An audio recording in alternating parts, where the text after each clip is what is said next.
এই শরীরই আপনার স্থায়ী ঠিকানা। শরীরটা কোনো ভাড়া বাড়ি নয় যেটাকে ইচ্ছে মতো নোংরা করে ছেড়ে দেবেন। আমরা নিজেদের ঘর পরিষ্কার রাখি, গাড়িতে ছোট একটা দাগ পড়লেও মন খারাপ হয়। যেমন ধরুন, আপনার হাতের মোবাইল ফোনটিকে আপনি প্রোটেক্ট করার জন্য তার কাভার লাগান, স্কিন প্রোটেক্টর লাগান এবং যা যা প্রয়োজন তার সব কিছুই করেন। কিন্তু যে শরীরের ভেতরে আমরা প্রতিদিন বাঁচি, যার ভেতর আমাদের প্রাণ কাজ করে, সেই শরীরটার দিকে আমরা সবচেয়ে কম নজর দিই।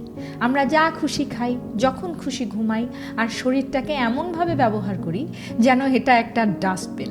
মনে রাখবেন, ঘর পছন্দ না হলে বদলানো যায়, গাড়ি নষ্ট হলে নতুন কেনা যায়, কিন্তু আপনার লিভার, কিডনি, হার্ট নষ্ট হলে কোনো এক্সচেঞ্জ অফার নেই। সৃষ্টিকর্তা আপনাকে এই একটাই শরীর দিয়েছেন।